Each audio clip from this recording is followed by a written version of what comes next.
Hello and welcome to another episode of Reviews and Review, the monthly show where we look back at all the games IGN reviewed in the past month. So, which was the best reviewed game of March, and which was the worst? Let's find out. Here are March 2021's game reviews from worst to best.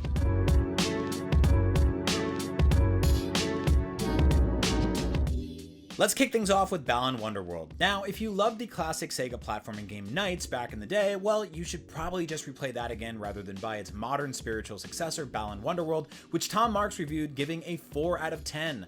Tom says that Balan Wonderworld isn't always an awful platformer, but it is a consistently boring one, and that fundamentally flawed choices can take Balan Wonderworld from unamusing to outright bad. So yeah, maybe just go play Knights again? Joseph Noop reviewed Pixel Junk Raiders and gave the latest game in the nearly 15-year-long Pixel Junk series a 4 out of 10. Joseph says this roguelike action RPG's fun and colorful style can't save Pixel Junk Raiders from its painfully thin sense of progression, lackluster combat, annoying objectives, and difficulty curves that are neither fair nor rewarding. John Bolding gave the ironic outer space survival adventure game Breathedge a 5 out of 10, stating that Breathedge is all style over substance, looking great on the surface without much of interest underneath that polish. Even more disappointingly, John noted that for every joke that hits, even more land flat, which isn't the best outcome for a game that prides itself on being funny. Rebecca Valentine reviewed the brand new entry in the classic and cutesy farming sim series Harvest Moon: One World and gave the game a 5 out of 10, noting that the game has an empty, uninteresting world with dull characters and quests that are often confusing or frustrated. Rebecca also wrote, "Why can't my dog go outside?" in giant red letters in her review, which is both a hilarious and profound question that the game doesn't really have an answer for. But really though, why can't my dog go outside? Just wants to go outside, it's great out there. Let the dog outside. The raunchy webcomic turned media empire Cyanide and Happiness is back in video game form to much less effective results. Tristan Ogilvy gave this point-and-click adventure game a 5 out of 10, and Tristan called the game a short and disappointingly simple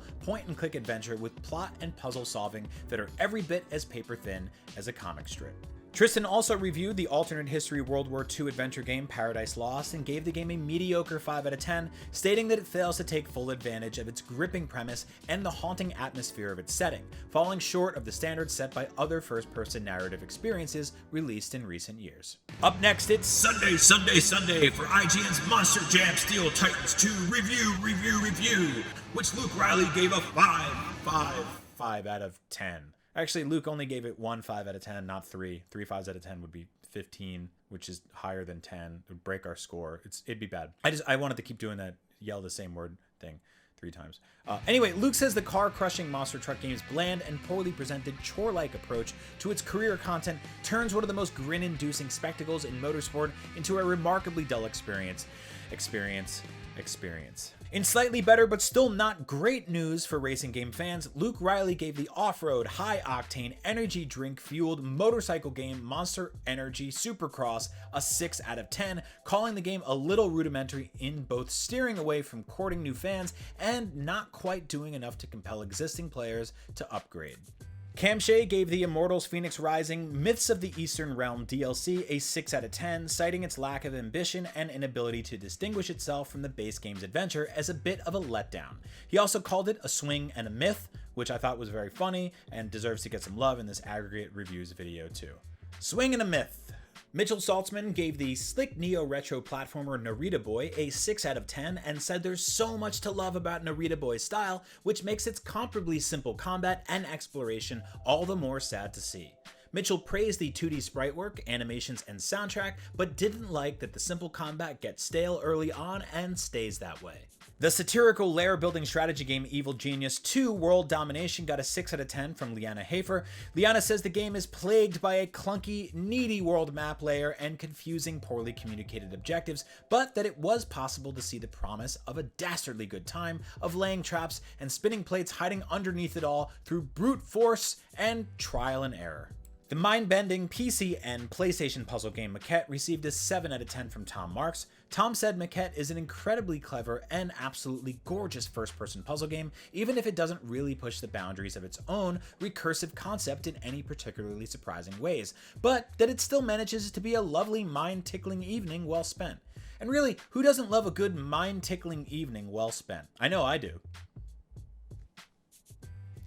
Gabriel Moss gave the VR climbing sim The Climb 2 a 7 out of 10, noting that The Climb 2 is a significant step up from Crytek's original swing at a VR climbing simulator, adding that while it doesn't innovate enough to feel like a whole new game, it refines its predecessor's enjoyable but generally unintuitive climbing into something much more approachable and slick, making it a great game for VR beginners. So go play it, throw up at the top of a mountain, have fun, get out there, really let him know what you're doing. Leanna Hafer gave the strategy game Stronghold Warlords a 7 out of 10, stating that the latest installment in the 20-year-old franchise is satisfying and almost chill when laying out a city or defending it from invaders, but that it's a better castle builder than it is an RTS, and aside from a kind of aimless free build mode, there's not much of a way to ignore those lackluster elements. Rebecca Valentine reviewed the pleasant, relaxing farming game Story of Seasons, Pioneers of Olivetown, and gave the game a 7 out of 10. Rebecca said the game has a wealth of interesting things to plan out and do, colored by ridiculously cute animals and interesting characters, and fleshed out with piles of new things to unlock over 30 hours and beyond. If you wanted more from Obsidian's most recent sci-fi RPG, The Outer Worlds, well, Dan Stapleton gave the game's final DLC, Murder on the Eridanos, a 7 out of 10, saying that the traditionally structured murder mystery has a few good turns to investigate across one of its weirdest planets yet that gives us a good reason to come back to the crew of the Unreliable to solve one last case. If you're looking for another driving game option this month, and one with a clever twist, Can't Drive This is half multiplayer party racer, half puzzle game, which Luke Riley gave a 7 out of 10, calling it a highly imaginative and fresh driving game that thrives as a catchy co-op experience that plays best with 4 players. The currently, but hopefully not for long, PC exclusive 2D RPG Loop Hero got an 8 out of 10 from John Bolding, who called it shockingly creative in its fantasy fiction setup and addictive in its largely automated gameplay, and that Loop Hero is something new and interesting in the realm of RPGs, and it does not disappoint, even if it stops short of being revolutionary. Up next is Doom Eternal's The Ancient Gods Part 2 DLC. This modernized take on this rippin' and tearin' heavy metal FPS franchise is back with a new and great DLC, with Ryan McCaffrey giving the game an 8 out of 10. Ryan called it a challenging, smart conclusion to Doom Eternal's story arc, with some of the most brutally difficult battles in the entire Doom series. The occasionally obtuse but beloved Monster Hunter series returns with Monster Hunter Rise, which Tom Marks gave an 8 out of 10. Tom says the game brings some of Monster Hunter World's best improvements and a whole bunch of clever new mechanics of its own, making it a thrilling step forward in the series' evolution. Stella Chung re-reviewed the free-to-play EA multiplayer shooter Apex Legends and gave the game a 9 out of 10, stating that the consistent updates keep the gunplay from ever feeling repetitive and boring, and no match is ever the same as another, no matter the mode or the map.